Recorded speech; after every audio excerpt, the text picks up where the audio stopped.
Hi guys, it's Aiden. Today we're going to talk about some questions that you might have about being trans and coming out.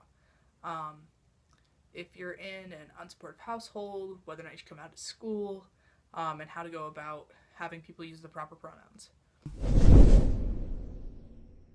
If you guys are living in an unsupportive household, please don't come out if you don't think it's safe to do so. I know in my coming out story, my bio family wasn't very supportive, and I actually came out and was kicked out of my house without any sort of plan. If you guys do have a fear that your parents are going to find out that you're coming out, please do reach out. There are a lot of resources for you to keep you off of the streets and safe. I know that coming out at school can be a lot easier because your friends can be really supportive and it can be a very good environment. I actually came out through my high school first. I started having people use my preferred name and saying, hey, by the way, my name's Aiden now, and people started asking why, and I would kind of explain it to them if I felt like it was necessary. In order to subtly come out at school, I would drop male pronouns and refer to myself in third person, refer to myself like as Aiden, and be like, oh, this guy.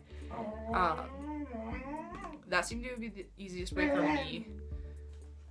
You're the only person who can tell you when you want to come out. And if you don't feel that it's safe to come out, then you don't have to tell anybody. I know that can create a lot of dysphoria, and people using the wrong pronouns can be really hurtful, and the way that I went about it is that I wasn't really good at correcting people. Subtly inform people that I was using male pronouns and being like, by the way, I'm transgender, before I had cut all of my hair off and all of that stuff, and done the entire social transition. Is very difficult for me to quote unquote pass as cisgender standards. I don't reach this cisgender standard because I'm not cis. I'm not cisgendered, and that's not something that I have to be ashamed of. You can be your authentic self without having to find the cisgender standards, and when people do misgender you, it's going to hurt, it's going to be upsetting, but you have to choose how much you're going to let that affect you. And whether or not some passerby gets 10-second look at you and doesn't understand your gender, that's their problem. If you know who you are and you're living your life to make yourself happy, then it shouldn't matter whether or not some stranger on the street recognizes you as a guy or a girl. Gender is a total social construct, and I mean, just the entire idea of being trans. We don't follow the binary, so why would we want to follow their standards?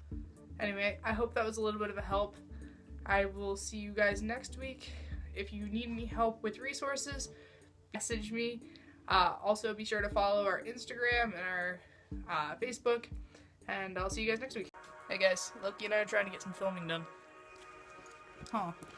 Very, very productive.